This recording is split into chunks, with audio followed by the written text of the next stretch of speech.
Hello everyone, welcome back to the Time Podcast with your host Justine, or as some of you may know me, KittyCat23.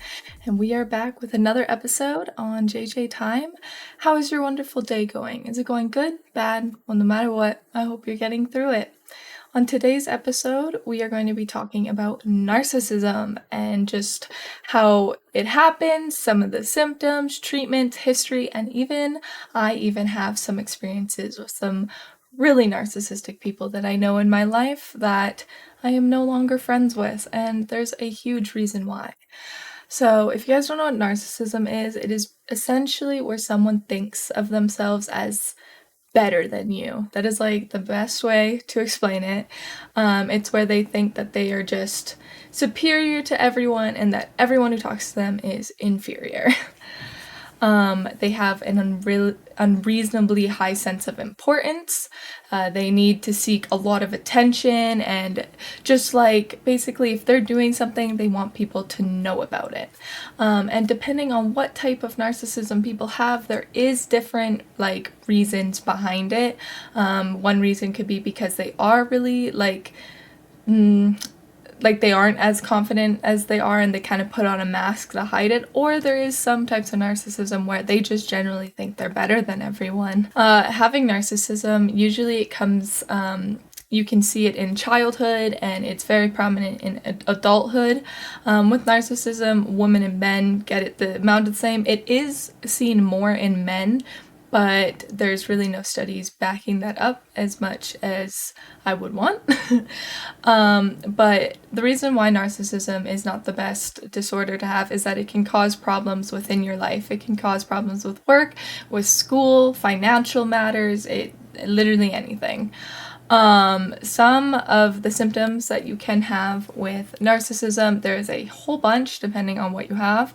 Like I said, some people have high self-importance. Sometimes they feel like they deserve special treatment. A lot of people with narcissism actually blow up their achievements. They make it sound better than it actually was. So essentially it's like, oh, I got 95% on my test. They'll probably just be like, I aced that test, no problem. I got nothing wrong, even though they may have. They usually have a power imbalance with people. They tend to be arrogant, brag a lot. Some of you guys may know a person like this in your life, and you probably just are thinking, oh my god, they are so self-centered. Most likely, they do just have narcissism, and they don't think that anything they are doing is wrong. Don't get me wrong, there is some people out there who just like to brag and not necessarily have narcissism. Within the DSM-5, you do have to check off certain criteria. So for the DSM-5, again, you would have to check off the self-importance, the self-admiration, has a huge sense of they think that they're better than you. Usually they have huge fantasies, if they think that they're going to be rich and famous one day, or ideal love, essentially that is another criteria. If they believe that they are special or unique from anyone else, requires excessive admiration, has a sense of entitlement to what they do, if they take advantage of others for their own gain, lacks empathy, is often envious of others, and just shows a really bad attitude for anyone doing better than them. So those are essentially, you only have to check off 5 out of the 7, or I think there's 9 of the DSM-5s to be considered narcissistic. That also goes along with some of the symptoms. There's multiple symptoms that you can have. So those are the basic kind of things that happen with narcissism, but there's also other symptoms that happen if they are in strew with criticism. So if they can't handle criticism well. Now, a lot of narcissistic people, if they get criticized, they tend to get very combative, very argumentative, maybe sometimes even angry. This is where some narcissistic people do become abusive in relationships. I will talk about that a little later. But when it does come to criticism, they tend to become angry or annoyed if they don't receive the special treatment that they're getting. They usually react with rage, try and belittle people. They experience a lot of symptoms when trying to adapt from change, and they also may feel depressed or moody. If something is not going their way, it could honestly ruin their whole day in some cases. Now, I've been saying, well, it depends on which narcissism you have. Well, there is 3 major types of narcissism, though NPD, or narcissistic personality disorder, is just a grand term. Usually someone won't specify which narcissism they have, and in most cases, psychologists or doctors, they don't even diagnose these specific narcissisms. It's only if it's really, really, like, prevalent that they are one or the other. Otherwise, it's just narcissism. And yes, as I said, narcissism is a personality disorder. In the last episode, we did talk about borderline personality disorder, which are it's really funny because they're like similar but not at all.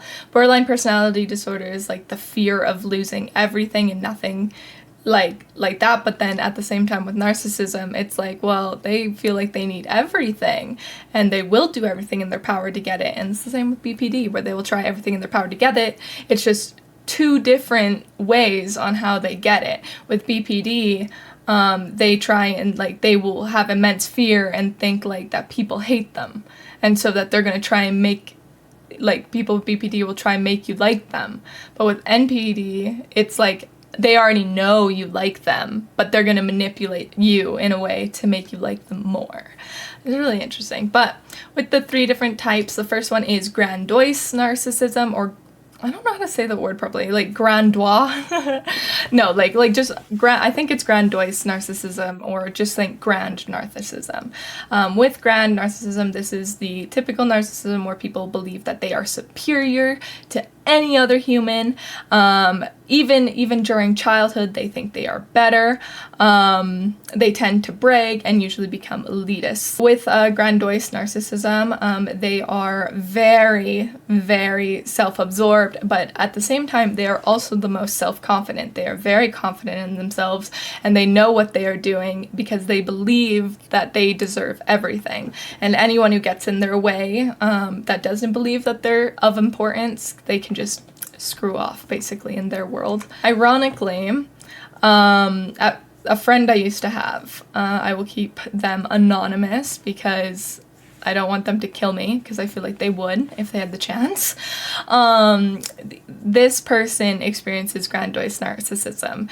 I had this friend in university. My first year, I met them in a philosophy class, and we actually became very good friends. They are a lot older than me, and ironically, at the time, I didn't even realize that yet. During my first year of university, you guys may know that I did struggle a lot with my mental health, and I was very, very, like, I had no self-worth. I was not self-confident. I was no one. I was a nobody in my first year of university. And, now that I think back at it, I feel like this person actually took advantage of me. And the reason why I say this is because this person has also told me that we could never be together, like, romantically, because he would take advantage of me. To get into the story, yeah, we were friends, and we were friends for a long time. Like, they helped me out a lot when I was going through my mental health stuff, and I would consider them a very, very good friend back in the day. It wasn't until 3 years later, they actually invited me to play some sport with them, and that's actually ironically how I found my best friend now. She's amazing. Shout out to Nicole. I love you. Let's hope we don't break up this friendship, because then I'm going to have to look back at this podcast and be like, oh yeah, I remember when I called her a friend. Ironically, they are actually related, and I am very surprised that a very beautiful person can come from this person I despise. But regardless, that's not the point. Anyways, what happened is I love volleyball. That was a sport that we would play. I absolutely loved it, because if you guys don't know, growing up in high school and stuff, I played on a provincial team, and I was in volleyball ever since grade 7 all the way up to when I graduated. So I would say I'm like, an average volleyball player. I wouldn't say I'm the best, I'm average. And this is comes into importance later. At first, I got invited to be just to sub out people. Like, I wasn't officially on a team. I would just be there to fill in. And then when January rolled around, when the new volleyball season started, we all recommended that we would start a team together, and so we did. And I was actually considered the co-captain because this person was the captain. And it came very apparent to me that, so we would have practice usually twice a week, once a week, depending whenever we could fit it in, but we would never actually really do anything. It was just pass the ball around and hope that we can bump well, which is totally not, I do not care if we are a bad or a good team. I don't care about winning. Yes, I am a little bit competitive. I am on the competitive side. I do like winning, but I will not freak out or anything if we're not winning. But the reason why I say this is because we actually joined a competitive volleyball team. And the issue with that is, with competitive, it's like, it's competitive. It's not just intramural or just for fun, right? So I kind of brought this up to the captain, i.e. my friend, and I was like, hey, would it be possible if I ran the practices? Because I would do drills, right? At first, this person was like, no way in hell you're doing that. Like, I am the captain. I decide what we do for that day. And I was like, okay, you decide what we do. Awesome. And so I just left it alone. And so our first game was, oh my goodness, I don't even remember. It was the beginning of January, one of the first games, but it was the first ever game that we went to. I don't know. You guys can call me out in the comments or anywhere you want, and to see if I was in the wrong for this, because, you know, I do look back and I'm like, well, maybe I could have been in the wrong, but the people who were there at the time definitely said I wasn't, so I'm going to tell you guys, and you guys can come to a answer or whatever you want to, your own opinion. You can form your own opinion on if this was okay or not. So if you don't know, I live in Calgary, and Calgary is a huge place, so we went to a huge gym. To put this in perspective, there was 6 volleyball courts. Usually on court at each time is 12 people plus the extras. Do the math, it adds up to like 50 some people. Well, 60 some people, I guess, or more, which there was. I would say there was over like 70 people there, maybe. Regardless, the game starts, and, you know, we're not doing too hot, but we expected that. It's our first game on, and it's like, you know what, like, it's okay if we lose. It's totally fine. And I knew this. I was in no way upset that we were losing, but I don't know if some of you guys who do sports, especially volleyball, you may know when, you know, if you lost the point, you usually try and cheer people up, right? And try and be like, it's okay, guys, like, we got the next one. Or, like, you know, if a ball falls in between 2 people, you're usually like, oh, guys, don't worry, just call the ball next time. And whether there was a tone in my voice, I'm not sure, but after every point, whether we won or lost it, I would talk, because I am used to being a captain. I was a captain back in high school, back in middle school, like, not in my provincial team, but I was a captain at one point. I do know how volleyball works. I've seen how volleyball works, and you usually talk on the court, right? So the first half goes by, because volleyball is 2 halves. You switch sides on the court after you hit 25. And I remember, like, thinking everything was fine, and we got beat pretty hard. I think it was like 25 to like 7. And so, like, after each point, because, like, again, I am not saying any of my teammates were bad or were throwing or anything. It's just we were learning. No one knew how to play volleyball except me and my friend at the time. So of course we're not going to do well, and I knew that. But I never ever made it seem that I was upset at them. I always just tried to give them words of encouragement. Like I said, I do argue the fact that maybe my tone was getting annoyed by the time that it was 24-6. I probably was being like, oh, like, come on, guys, like, we can bring it back. It's okay. Like, we got the next one. It's fine. And, like, maybe you could see that I was being a little mean. I don't know. I try my best to be a little ball of positivity. Regardless, like I said, I didn't think anything was wrong. And honestly, the team, we were fine. We lost the first half, and we were going to switch sides. And I'm just talking to some of my teammates. I'm just like, hey, guys, like, it's fine. Actually, no, that's not what happened. I was talking to other teammates, but I was telling them how we could improve. Regardless, if you want to say that I was being a bitch for this, you can. But I just thought, as a co-captain or a captain, I would go and maybe, talk to your team and see what we can improve on. And some of the things we had to improve on was, of course, like calling the ball, because we kept getting a lot of dead balls, which call the ball, like set it up properly, call who you're passing to, etc., etc., etc., right?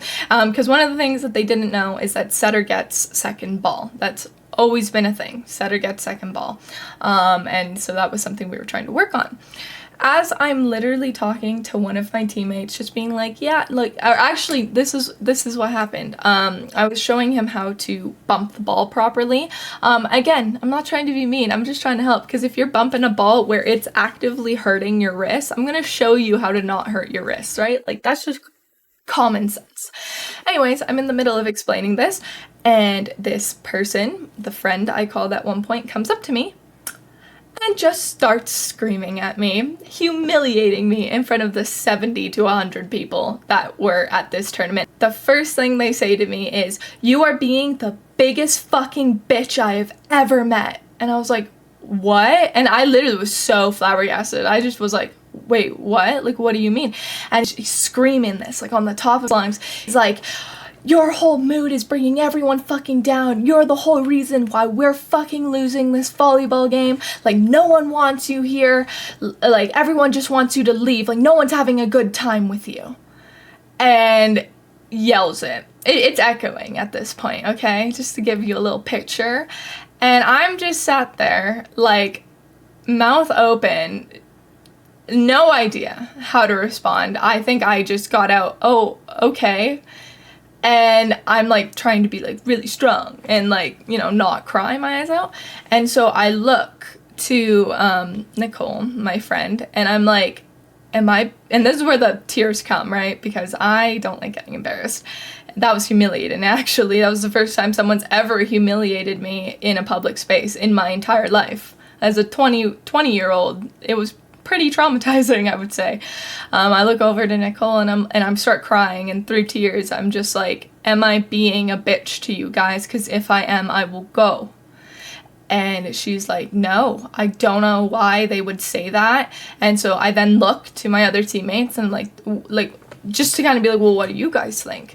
And they're all like, "No, like, I love your help. Like, I don't think you're being a bitch at all. Like, I don't know what their problem is. Like, I don't know." And their brother actually came up to me and was like, "I don't know what that was. I'm sorry on the behalf of this person that you did not deserve that. Like, you're a great player. You're probably the best player out of the whole team. And I don't know why they did that." And at this point, I didn't know what to do. I didn't know whether to just go home or suck it up and play the second half. Ironically, I should not have stayed, because when we played the second half of volleyball, I didn't even get to play once. They subbed me out for that whole half. So before the game was done, I started packing up to leave, because what's the point? And as this person saw me leaving, they actually said to sub me in for them so that I couldn't leave. And so, I did, even though I'm like, I kept my mouth shut. And by the way, if you guys are wondering, I stayed on that team for not the whole season, because there is another thing that happened. But I actually stayed on that team and played for a couple more games, because I didn't want to like leave them out like that, I guess. I guess I'm too nice. Regardless, I played it out, and then I was leaving, and they came up to me and they're like, "Hey, I'm so sorry." And I couldn't. I was like, "I don't want to talk to you right now." And they were like, "Oh, okay." And then, some time goes by, because I hang out for a little while, because ironically, they are my ride home, so I have to wait. And I was waiting, just kind of chilling on my phone, and again, they come over and they're like, "I really want to talk about what happened." And I just said, I do not want you to disrespect me. Or I said, what did I say? I was like, "You disrespected me to the point that I can't even imagine. Like, I am not a fan of you right now." And I think I just said something along those lines where it's like, "I don't want to talk to you. I'm not happy with you right now." So days go by. I send them a text message the next day, I think. And I sent them this really long message just being like, "You blatantly disrespected me. I might actually have the text message. Hold on." So I don't have the original text message, but I do have another text message that I sent them that I'll get into once it becomes relevant. So yeah, basically for the rest of the season, I didn't talk on the court, not even during practice. I just stayed silent because I was like, you know what? I will refuse to have that happen again. So you can't do anything if I just shut up, you know? And then another incident came to be, which was, oh my god, this was annoying. And you guys are probably like, you were talking on and on about this, and how does this relate to narcissism? It does, because they are a narcissistic person, and these are the reasons why. And so there was also another game that we played. I was a setter, right? Me and this person were the setters of the court. And if you guys don't know, you can either play front row setter or back row setter. And for some reason, for like the 3, for the next 3 games, they said that they were going to be the only setter on the court, that they were going to play front and back row setter, and that I would only set if I couldn't get to the ball. Okay, this is important, because then for one of those games, I'm front row setting, someone bumps me the ball, it is in my hands, like literally I see the ball like right on top of me, and I call it because there's no reason for me to move out of the way when a setter has the ball perfectly. Well, this person ran from the back corner of the court to me, absolutely body slammed me so that I could get the ball. I fell and I hurt my ankle that night. I remember, because I'm pissed off at it. And their excuse was, oh, I didn't hear you call the ball. Everyone was so just amazed at the fact that happened. Even the person on the other team helped me up and was like, what the fuck was that about? And I was like, I even defended this person. I was like, well, I guess like they're the main setter, so it makes sense. And this person literally, or the guy on the other team was like, that is not cool at all. I was like, nope, it's fine. Put it in perspective, we did not win a single game that season. And then where this becomes most relevant to the narcissism story was why I quit the team. I quit, I think, right before playoffs because I couldn't handle what they were doing to my friend. If you guys don't know, this person, basically, I don't want to get into it because I don't want to, I want to keep the anonymousness to this friend, but essentially this person who is narcissistic, who I used to call my friend, was helping my other friend, or claimed to be helping my other friend with their car payments. Basically, they said that, hey, like, yeah, like, I know you can't afford your car payment, so I will pay it off for you until you pay me back. And it was a big amount of money. That's all I will say. And what happened is like literally 2 days before my friend's car insurance was going to expire, this person who I used to call my friend basically was like, yeah, no, I can't do that anymore, which left my friend to be like, well, why not? And at first I read the text messages. So this is now moving on to the day before her plates expire. She texts them and is like, hey, I don't know if you're still going to try and, pay for my insurance or anything. I don't know. And the person says, I was on the phone with them, but they said that they had over a 12-hour wait time, so I can't do it. And so my friend is smart for this, because she then phoned that company, like the insurance company, and she got through right away and there was no waiting time. She even asked if there was a wait time, and the lady on the phone was like, no, it's not that busy. And so she then relays that back to this person and is like, hey, I just phoned, like, can you just let me know if you're paying this or not so I can get like my shit in order, basically. And this person literally is like, you're being such a bitch right now. I'm trying to do what I can, for God's sakes. And so then my friend is like, okay, but my plates expire tomorrow and I need to go to work tomorrow. And you said you would pay this. And yeah, this person basically said, I never said I would. Completely backtracked and was like, fuck you, like, I'm done, basically. And she was like, okay. And so yeah, she came to me and was like, yeah, I got called a bitch for thinking I was going to get helped out. Good news is that she actually did get a car, and that was insured and everything. She got to pay it off. Everything is grand now. But at the time, that from what that person did to my friend, I finally was like, no, we're not going to be friends any longer. And I actually have the text message. I will read out loud to what I said to this person. So the text message says, "Hi, so I've been thinking recently, and I just wanted to tell you that I won't be able to do summer volleyball because if you guys don't know, we wanted to go into summer. We were just in for spring, but I said I didn't want to do summer. I said, I won't be able to do summer volleyball as I have a lot of plans this summer that will most likely interfere with it. Also, I just want to tell you that I'm not going to be coming to any more volleyball games this season, as I've done a lot of reflecting, and just with the incident at the first game and how the team acts on the court makes me uncomfortable and embarrassed, to say the least. So with that being said, I wish you the best and have a good summer." So that's all I've said. And if you want to know how they replied, they said, "Okie dokie." Awesome. Thought we just, 3 years of friendship just down the drain, right? So we haven't spoken since. Ironically, I did see them at a restaurant, and they stared at me the whole time, and it was very uncomfortable.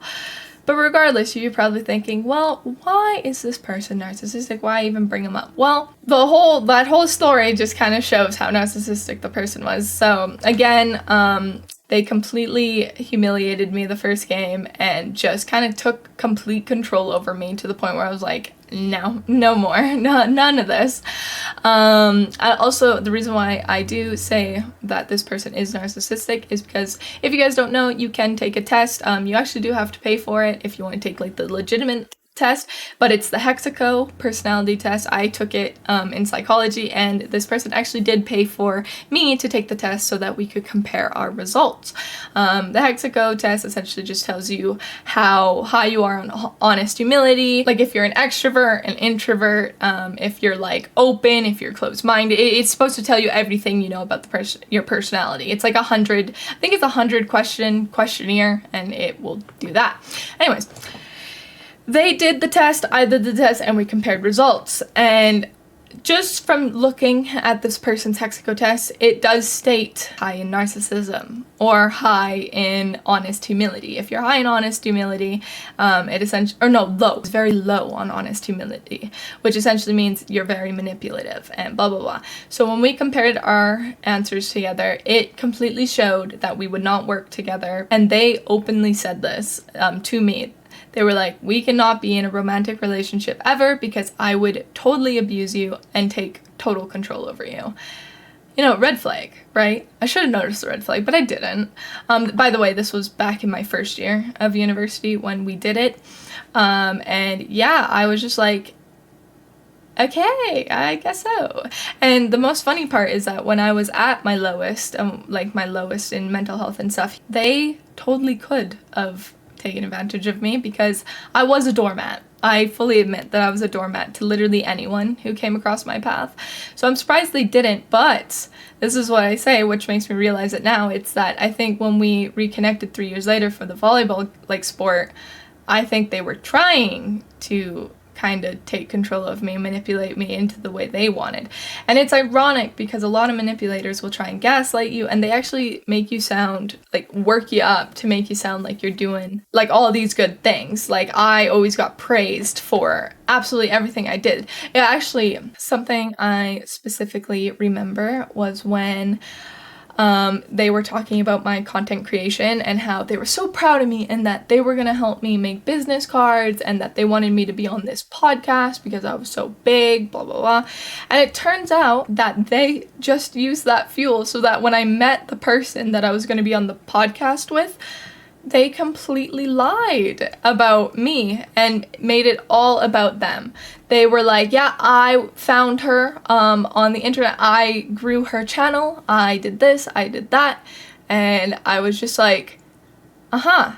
And to put in perspective, I thought we were really good friends before the incident. And it's funny because when I did meet this guy, it turns out that my friend did not even know what nationality I was because I was going to be put on this might give a little bit too much information, but I was going to be put on this podcast that specifically talks about a certain race.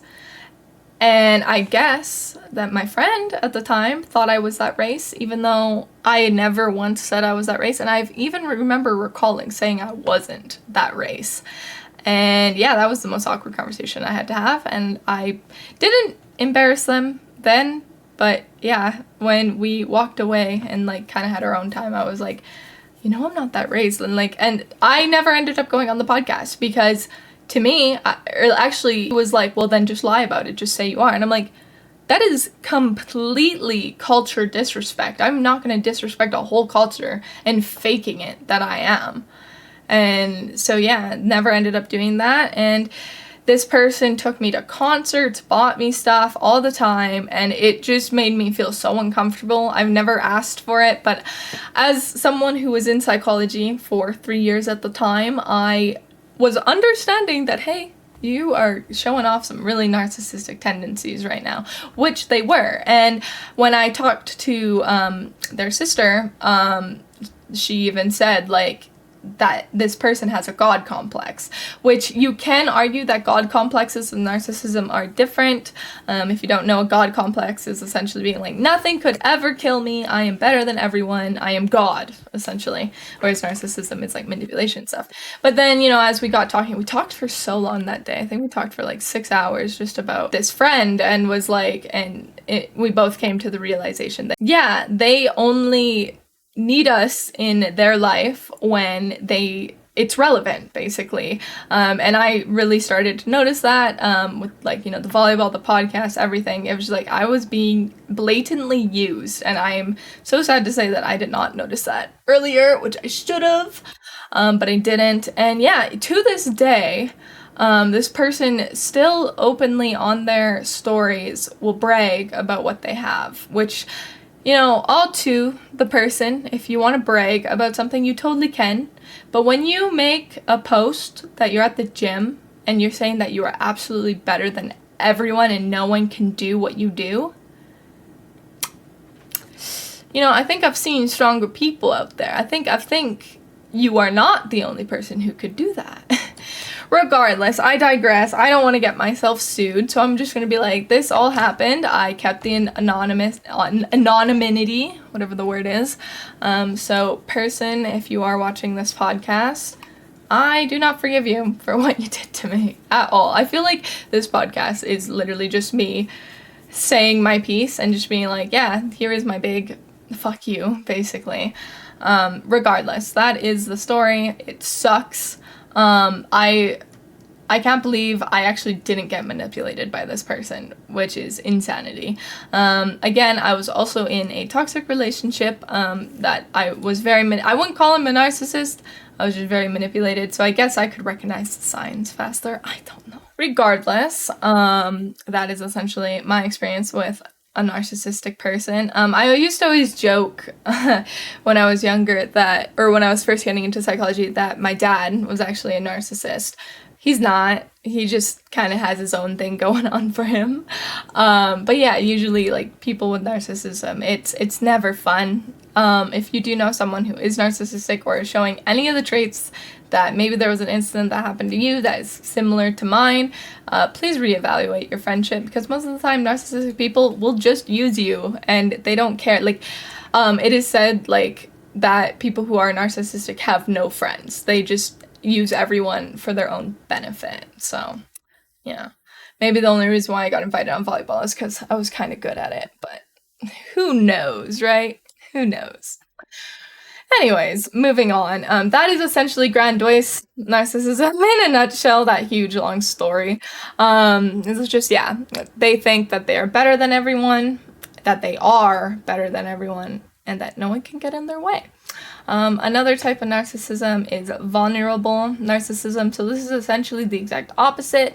Same symptoms, try and make it people admire them. They are better than everyone. But the only difference is that vulnerable narcissism is that the person deep inside is actually experiencing low self-esteem and like very anxious. Essentially, this comes from if you were abused as a kid, or treated very badly. Some people this is the definition of putting the mask on, and basically they are pretending to be someone that they aren't, and they're throwing the mask so that other people think that they're this amazing person who has their shit together, when in reality they feel very insecure, and they really don't know what they're doing. Ironically, with vulnerable narcissism, there is a way to actually like show if someone has it, but I'll get into that when I talk about relationships and stuff. And I completely lied. Those were the only two narcissisms that there are. So it's essentially two extremes. One, they think they're God, or two, they think they're nothing, but they're going to pretend they're God, essentially.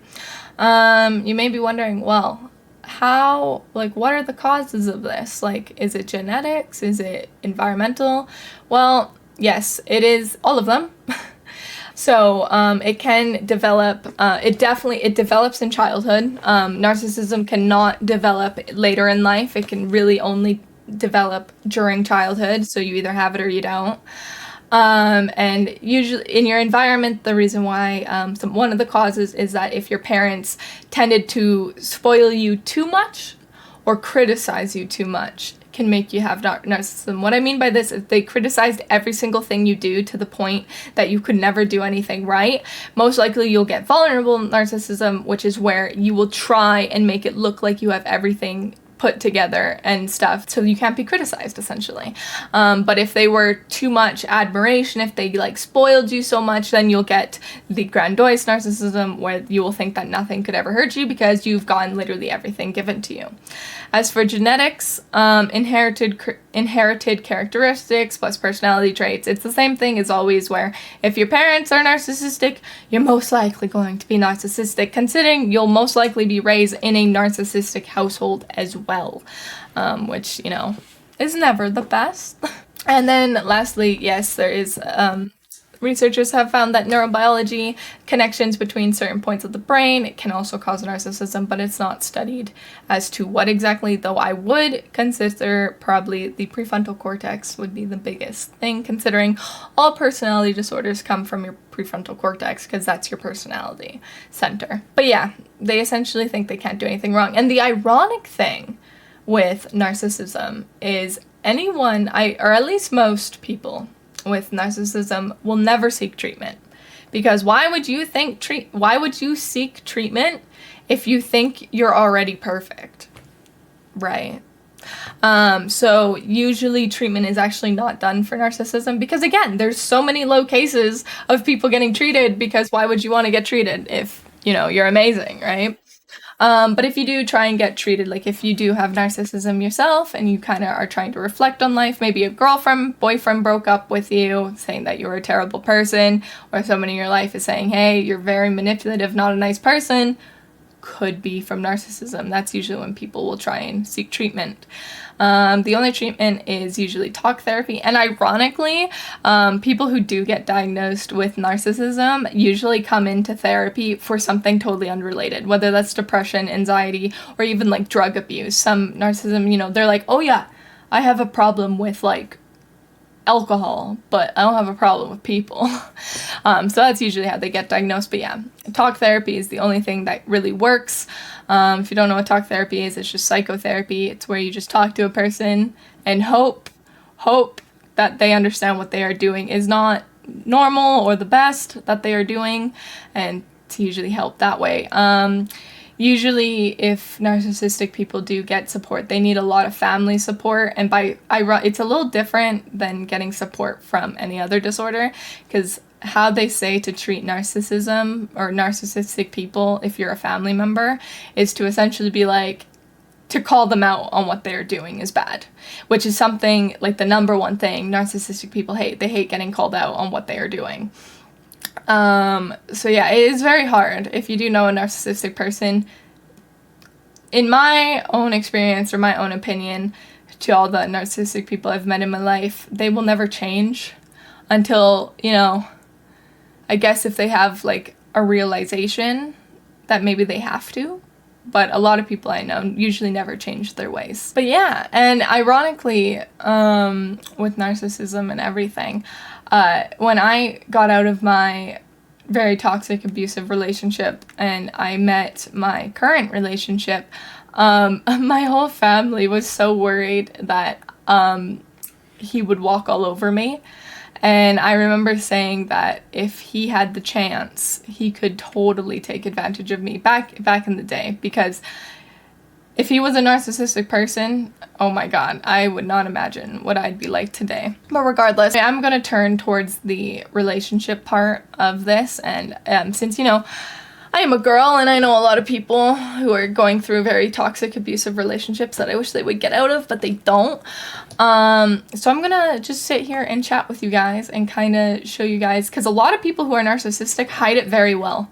Usually you don't know someone's narcissistic unless you can see or call out the traits that they are doing, because most of the time narcissistic people come off as these very charming, very nice people that they could not do anyone wrong, when in reality it's just a big manipulation twist.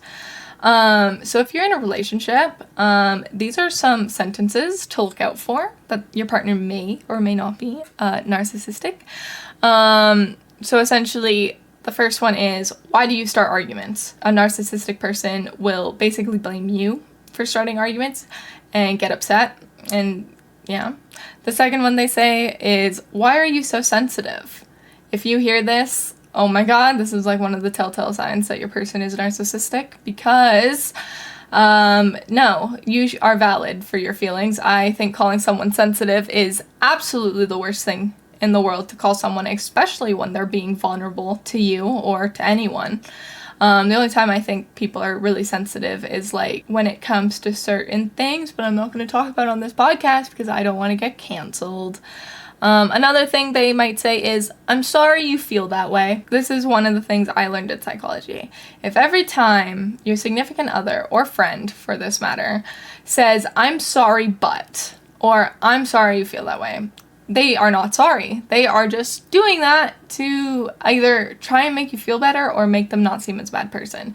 So essentially in a conversation where it's like, if you come up to your boyfriend or girlfriend and are like, hey, I haven't been feeling loved in this relationship for a long time, then they will counteract it with, oh, I'm sorry you feel that way, but, and then they'll go on explaining what they do for you and everything, and you're just like, all right, now I feel like shit because I tried coming to you with my problems and you made me feel bad about it. So that's essentially another sentence they can say. They also might say, you made me do it. Oh, well, why did you go cheat on this girl? Well, you made me do it. You haven't been cooking. You haven't been giving me the satisfaction in our relationship. You made me do it. That's also narcissistic. No. I want to let you guys on this podcast know one thing. Everyone's actions are their own, and there is no influence whatsoever. Yes, peer pressure is a thing, but once someone does something, that is their fault. They're doing. You cannot sit here and convince me that the reason why someone, offed themselves, or someone cheated with someone, or someone did this, someone did that.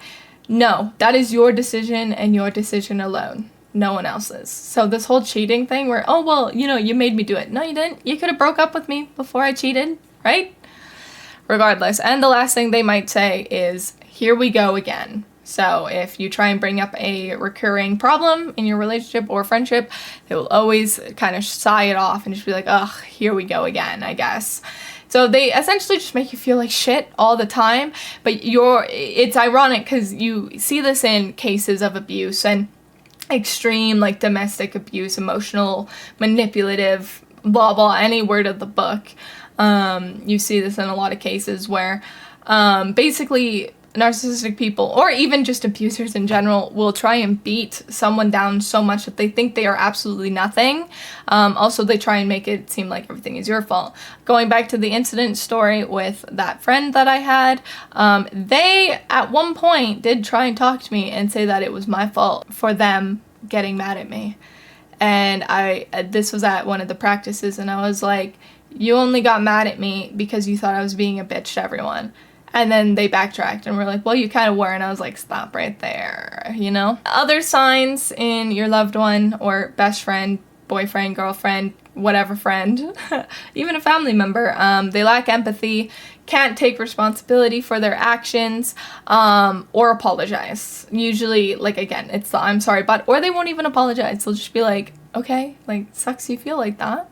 And one of the biggest things that narcissistic people do is reactive abuse. And if you don't know what reactive abuse is, it's basically pushing someone's buttons until they react. And a lot of narcissistic people love to do this. Even with my old friend that I had. They did this to multiple people. Never to me, but I've heard stories of what they did, where they would constantly talk down on this person until, like, they made them feel like shit, basically. Essentially projecting. There was an incident that my friend told me about this person, and they were basically brushing their hair, and the person was like, "Your hair looks like absolute shit today," as like, my friend was just brushing her hair. And, like, it's, like, little micro jabs like that is what they try and do to, like, get control over you. And again, that's also reactive abuse, because if my friend would have reacted and be like, wow, that, like, what the fuck, like, your hair's bad too, then they would just use it as leverage, you know what I mean? I know a person who was in a relationship that got reactive abused a lot. It was one of my best friends back in high school. And what happened is I was in the car when they had this argument. Holy crap, that was so long ago. But essentially what happened is the boyfriend was like, "Hey, I noticed you took like $20 out of my account today. What was that for?" And she was like, "Oh, you told me I could get lunch with my friend today, so I just, you gave," that's what it was. He gave her $20 and said, "Here, go spend this on lunch." And so when he said, "Hey," and then the argument was, "Hey, what did you do with my $20 today?" And the girlfriend, or my friend at the time, was like, "Yeah, I went out for lunch with my friends." "Well, I didn't say you could go out with your friends today, did I?" "Well, no, but you gave me the $20 to go have lunch with my friend." And then the argument ensued. He was like, "Well, I never said you could do that. I said you could get $20 to only go for lunch." So, and then, yeah, argument ensued. That's essentially what a reactive abuse is. Or where it's essentially they will kind of nitpick you and, like, bug you until you get upset. Like, this could even be, like, physical, where, like, they'll, like, literally poke your buttons, where they'll jab you, tickle you, kind of make you, like, until you snap, until you're kind of just like, "Can you stop, please?" Then they'll be like, "Wow, why are you getting so mad at me? I was just fooling around." And then you get into that trap of like, "Well, I tried to tell you to stop, but you wouldn't stop. And so now I'm upset because you're not stopping." And then they make you feel like the victim. It's great. I love it. I absolutely love narcissistic people. I hope you know that I'm being sarcastic. And no, it is not fun being friends with someone who is narcissistic. But that's basically everything about narcissism. There's not really much history behind it, because again, narcissism kind of just stems from being superior to everyone. So it's, in its own right, a narcissistic person isn't that bad.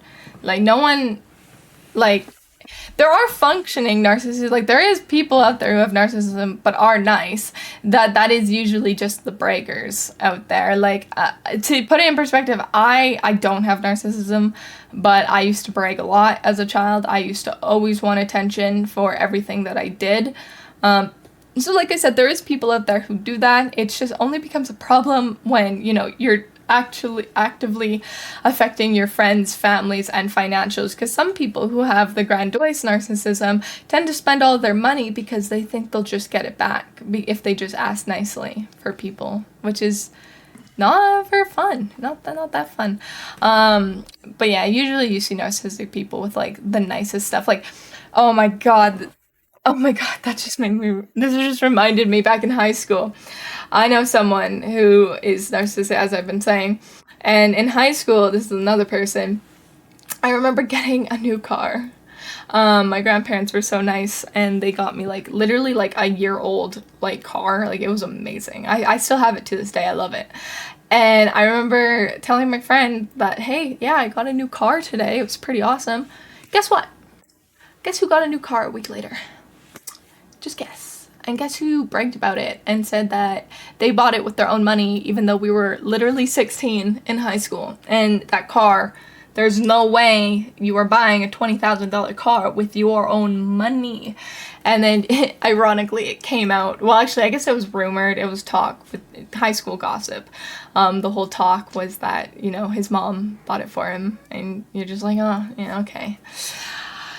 But regardless, I feel like this whole podcast has been me just gossiping about really mean people in my life. But no, if you or a loved one is experiencing someone or dealing with someone with narcissism, there's really not much to tell you in this podcast, because you really can't tell a narcissistic person to get help.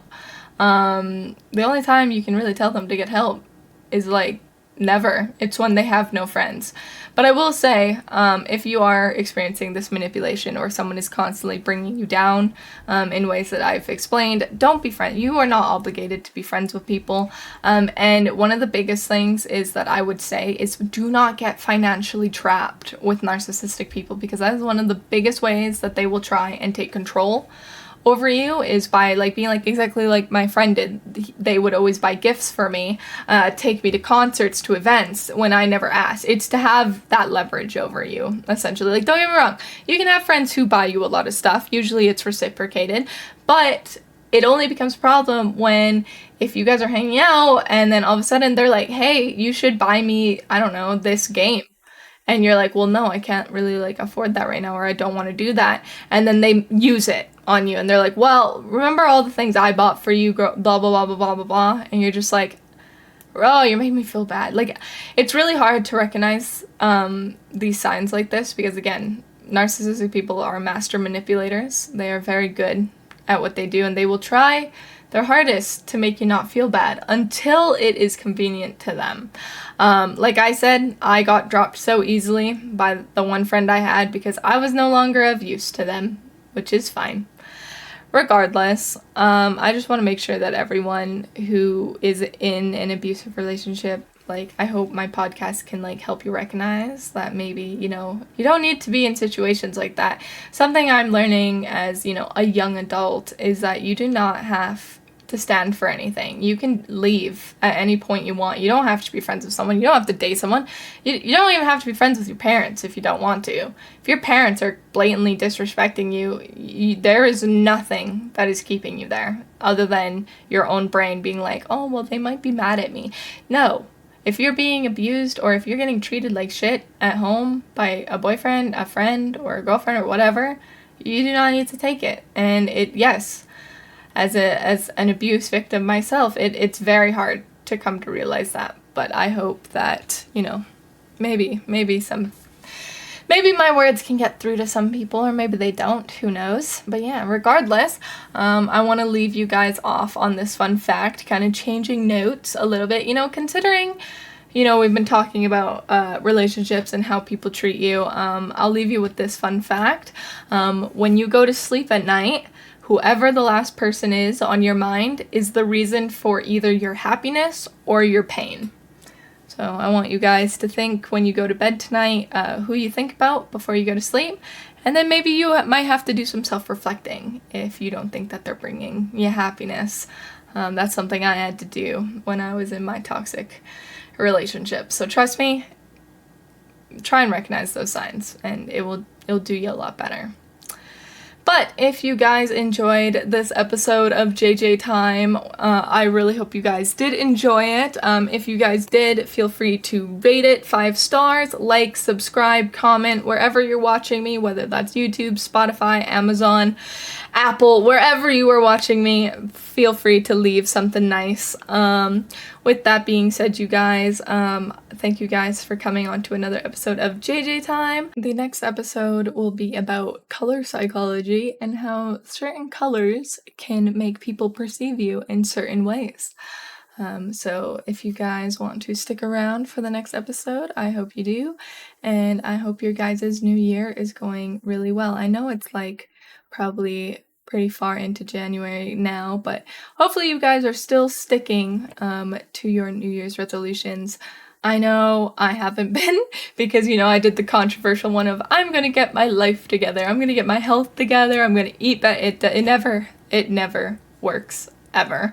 Regardless, guys, thank you again for coming to the Just Justine Time Podcast, and I'll see you guys in the next episode. Bye!